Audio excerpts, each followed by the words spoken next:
누가 껴안을 했어?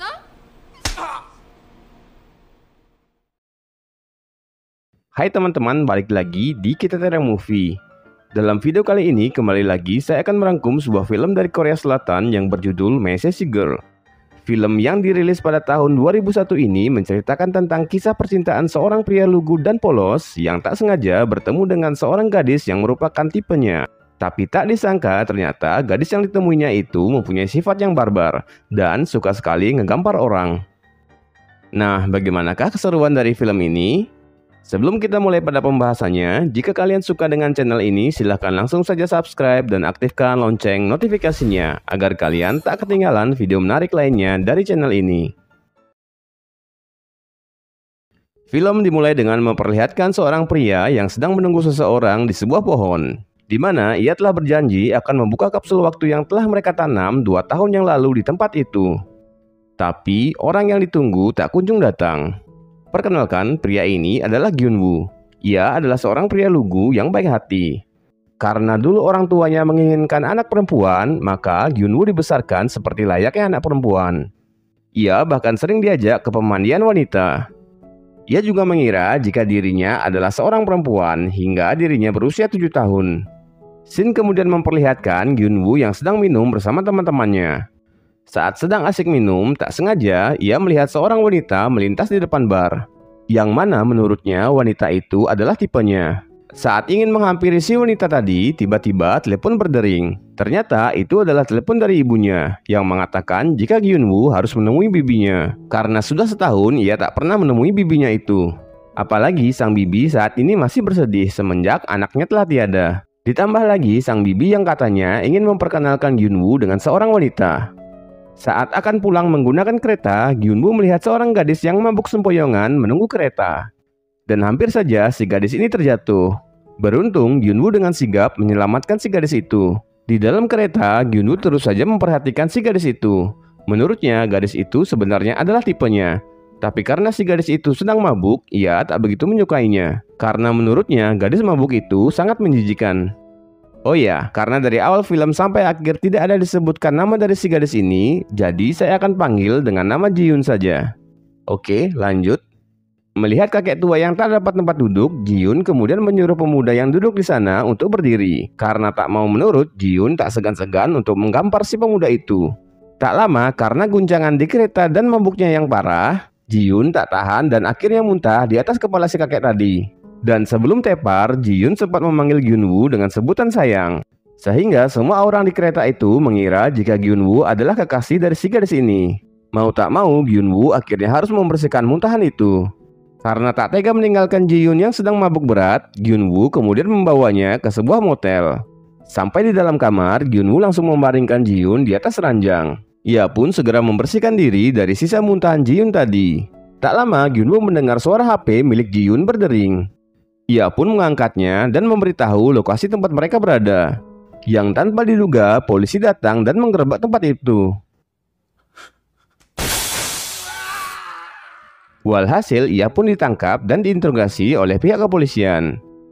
Setelah dibebaskan, Gyun-woo pun kembali pulang. Tapi lagi-lagi ia mendapatkan masalah. Karena ia kemarin tak datang ke rumah bibinya, apalagi ia juga tak ada pulang ke rumah, sang ibu lalu tak segan-segan untuk memukuli Gyun-woo.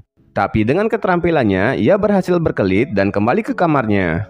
Tak lama ternyata Ji-Yoon menghubungi Gyun-woo dan mengajaknya untuk bertemu. Bertemulah mereka di dekat stasiun kereta bawah tanah. Kemudian Ji-Yoon mengajak Gyun-woo ke sebuah kafe. Di sana Gyun-woo dipaksa untuk memesan kopi, karena jika tidak nyawanya bisa melayang.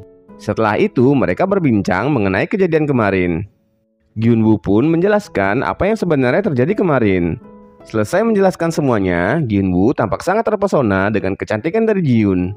Ji-Yoon kemudian mengajak Gyun-woo untuk minum di sebuah bar.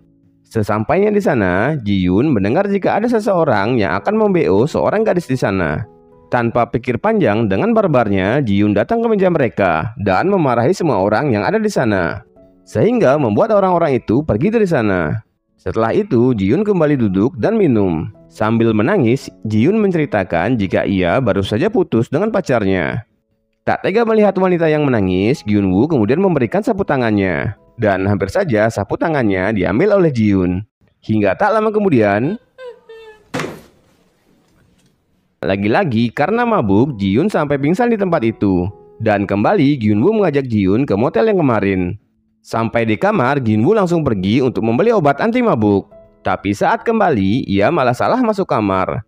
Yang mana kamar yang ia masuki ada cewek BO di sana. Untung saja ia bergegas pergi dari tempat itu. Sampai di kamar Ji-Yoon, ia malah kembali disambut dengan suara muntahan dari Ji-Yoon. Kemudian Gyun-woo mulai memberikan obat itu pada Ji-Yoon. Karena Ji-Yoon masih terlelap, Gyun-woo dengan leluasa memperhatikan seluruh lukuk tubuh dari Ji-Yoon, mulai dari atas sampai bawah. Hingga keesokan harinya, saat mereka terbangun, Gyun-woo dengan sigap melakukan apa yang diperintahkan oleh Ji-Yoon. Di sini terlihat Gyun-woo seolah tak bisa menolak apapun yang diperintahkan oleh Ji-Yoon.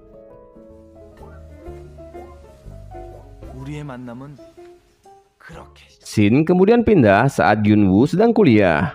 Ketika pelajaran sedang berlangsung, Ji-Yoon datang ke sana dan langsung saja nyelonong menuju tempat duduk Gyun-woo. Tiba-tiba Ji-Yoon menyuruh si dosen agar beristirahat sebentar. Mereka pun akhirnya istirahat. Lalu Ji-Yoon mengajak Gyun-woo untuk pergi bersama. Namun kali ini ajakannya ditolak oleh Gyun-woo.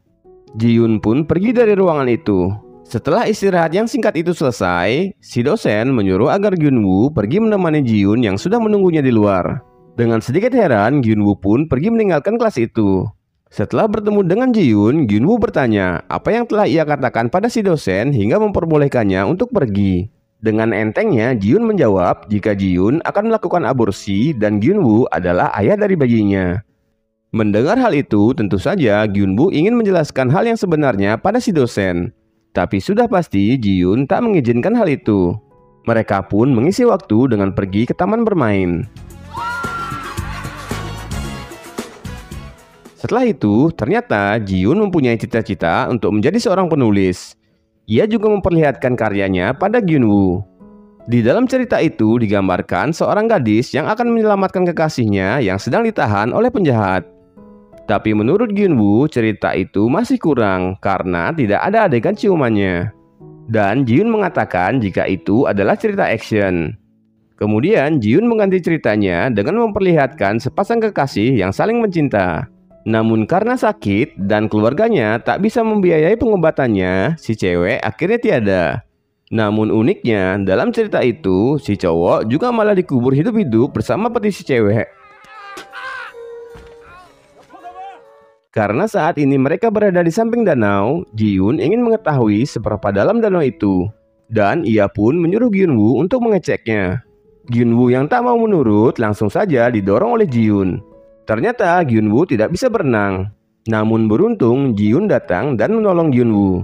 Scene kemudian pindah lagi saat Gyun-woo dan teman-temannya sedang minum di sebuah bar.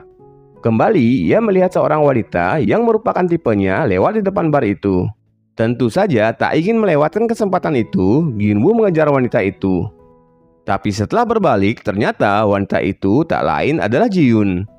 Menyadari hal itu, bergegas Gyun-woo lari kembali ke tempat teman-temannya. Ji-Yoon pun kemudian menghubungi Gyun-woo. Namun di sini Gyun-woo berpura-pura untuk menjadi operator panggilan dan menutup teleponnya. Flashback dari kejadian tadi, ternyata selama ini Gyun-woo berada tidak jauh dengan Ji-Yoon. Saat itu Ji-Yoon berada di dalam kereta dan Gyun-woo juga berada di kereta yang sama dengannya. Hanya saja mereka beda gerbong. Ji-Yoon yang melihat barang dari seorang nenek yang ketinggalan kemudian memberikan barang itu ke si nenek. Dan karena hal itu, Ji-Yoon akhirnya ketinggalan kereta. Di tempat yang sama, Gyun-woo juga ternyata membantu nenek yang tadi telah ditolong oleh Ji-Yoon. Kemudian Ji-Yoon pergi dengan sebuah taksi, tapi karena si sopir matanya jelalatan, mereka malah menabrak sebuah truk tinja yang sedang parkir di sana. Setelah membayar taksinya, Ji-Yoon pun melintas di depan bar tempat Gyun-woo sedang minum. Nah, begitulah kejadian bertemunya mereka tadi. Sekarang, untuk membalaskan dendamnya, Gyun-woo berencana untuk tidur di dalam kereta dan berharap jika nanti Ji-Yoon yang akan membantunya. Tapi ternyata bukannya dibantu, justru barang-barang milik Gyun-woo dicuri oleh orang lain. Dan sialnya lagi, saat akan minum, ia malah minum air yang ada koin di dalamnya. Apa sapas nasib si Gyun-woo ini? Tapi karena koin itulah, ia bisa menelepon seseorang agar bisa menolongnya. Sambil menunggu bantuan, Gyun-woo pun tertidur di sana. Tapi ketika bangun, tiba-tiba Gyun-woo kini telah berada kembali di dalam penjara. Hingga tak lama kemudian, Ji-yoon datang dan membebaskan Gyun-woo dari penjara.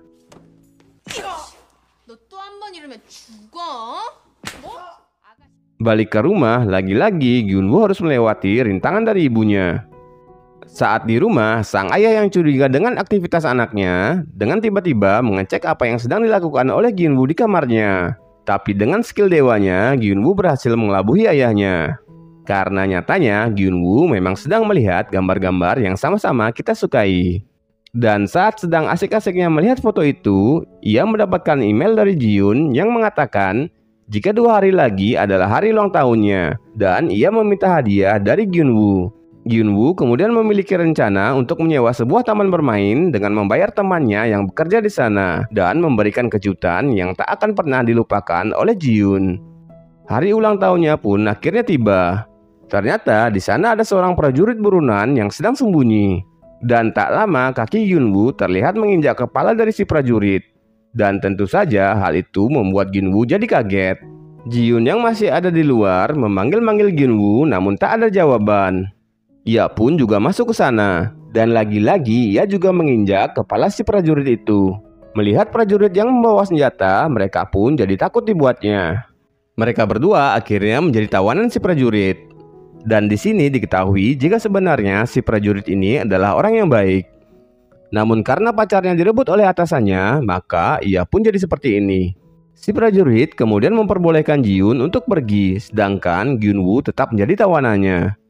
Gyun-woo kemudian mengatakan jika ia tahu jalan rahasia untuk lari dari tempat ini. Tapi ternyata pelarian mereka akhirnya ketahuan oleh para prajurit yang telah mengepungnya. Di sana, Ji-yoon memberikan kata-kata bijaknya yang membuat si prajurit itu melepaskan Gyun-woo. Dan kemudian kembang api pun menyala. Ternyata saat itu juga adalah ulang tahun dari si prajurit. Di hari berikutnya, mereka berdua kembali bertemu di sebuah kafe. Di sana, lagi-lagi Ji-yoon memberikan naskah buatannya yang terbaru.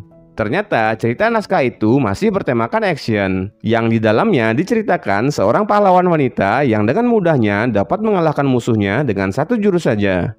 Ji-yoon juga menyuruh Gyun-woo untuk menemui seorang sutradara, agar nantinya naskah miliknya bisa diadaptasi menjadi sebuah film. Namun setelah naskah itu diserahkan pada seorang sutradara, sutradara tersebut menjadi mual dan muntah setelah membaca naskah itu. Kemudian saat mereka naik kereta, karena ada seorang anak kecil yang membuat garis di kereta menggunakan lipstik ibunya, tercetuslah sebuah ide permainan sadis dari Ji-yoon. Di mana jika ada orang yang melewati garis itu dengan menggunakan kaki kiri lebih dulu, maka Ji-yoon yang akan menang. Dan begitu pula sebaliknya. Awalnya Gyun-woo yang menang. Lalu terlihatlah sekelompok prajurit yang masuk kereta dengan berbaris. Gyun-woo mulai menghitung langkah kaki mereka. Dan dengan pedenya, ia yakin jika dirinya akan menang. Karena ia telah menghitung langkah kaki dari para prajurit itu. Tapi siapa sangka, di saat-saat mendekati garis, si komandan menyuruh pasukannya untuk mengganti langkah kaki mereka. Walhasil, Gyun-woo akhirnya mendapatkan tamparan bertubi-tubi dari Ji-yoon. Tak hanya itu, mereka kini terlihat sedang bermain tenis. Tapi entah mengapa, bola yang dipukul Ji-yoon selalu saja mengenai wajah dari Gyun-woo.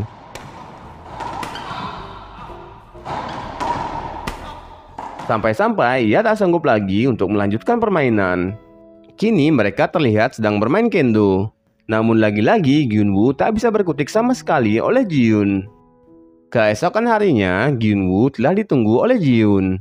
Di sana mereka pun berjalan bersama. Tapi di tengah jalan, Ji-yoon ingin bertukar sepatu dengan Gyun-woo. Melihat jika sepatu yang dipakai Ji-yoon adalah sepatu hak tinggi, tentu saja ia menolaknya. Tapi karena mendapatkan ancaman dari Ji-yoon, ya mau tak mau ia pun harus memakainya. Karena cuaca sedang hujan, Gyun-woo pun mengantar Ji-yoon pulang. Dan kini bertemulah Gyun-woo dengan orang tua dari Ji-yoon. Di sana, ayah dari Ji-yoon memberikan beberapa pertanyaan yang membuat Gyun-woo sedikit tertekan. Hingga saat pulang, Gyun-woo tak sengaja mendengar pertengkaran antara Ji-yoon dan ibunya. Ternyata Ji-yoon ini dilarang oleh ibunya mempunyai hubungan dengan Gyun-woo. Dan semenjak hari itu, ia tak pernah lagi bertemu dengan Ji-yoon. Shin kemudian memperlihatkan Ginwoo yang sedang tertidur pada saat pelajaran. Dan tak lama, ia kembali dihubungi oleh Ji-yoon. Ji-yoon berkata jika sebentar lagi adalah hari jadi mereka yang ke-100. Dan ia meminta Ginwoo untuk melakukan sesuatu untuknya. Ginwoo pun kini mulai bersiap untuk ke tempat Ji-yoon. Ia menyamar sebagai pengantar makanan agar bisa masuk ke tempat itu. Setelah masuk ke ruangan, ternyata Ji-yoon sedang memainkan piano dengan sangat indahnya. Ginwoo kemudian dengan perlahan menghampiri Ji-yoon dan memberikan bunga mawar yang telah ia persiapkan. Tepuk tangan dari penonton membuat suasana makin romantis. Tentu saja tak sampai di situ. Mereka kemudian dengan menggunakan seragam SMA pergi minum ke sebuah bar dan kemudian langsung dugem. Lagi-lagi karena sudah tepar, Ginwoo menggendong Ji-yoon dan mengantarnya pulang.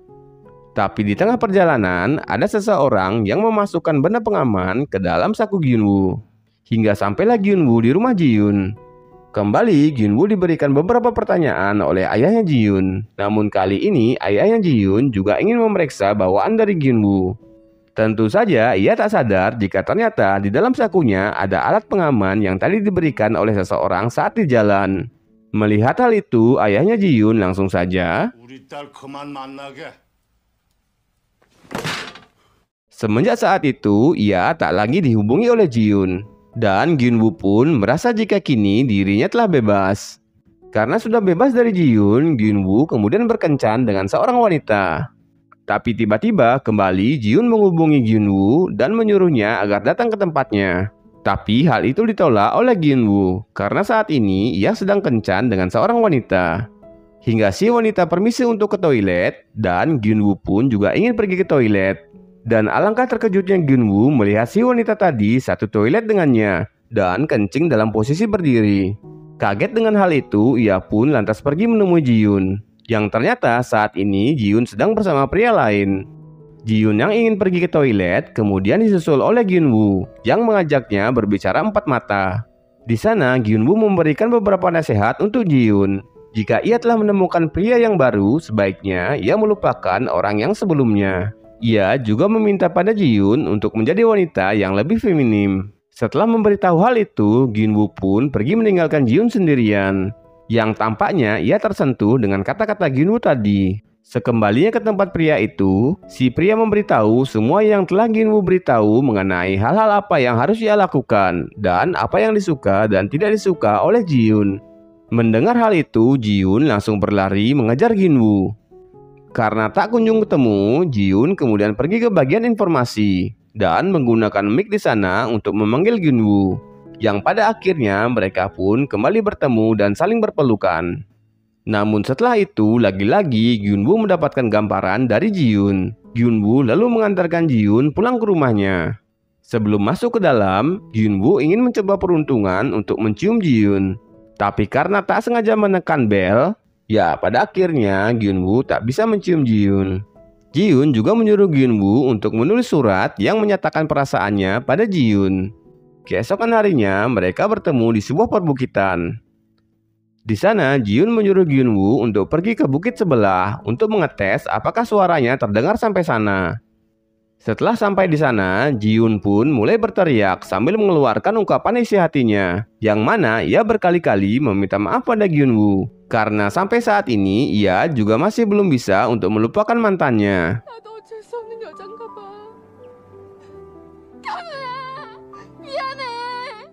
Setelah itu, mereka menuju sebuah pohon. Di sana, mereka memasukkan surat yang mereka telah buat tadi ke dalam sebuah tempat atau kapsul waktu dan menguburnya di dekat pohon itu.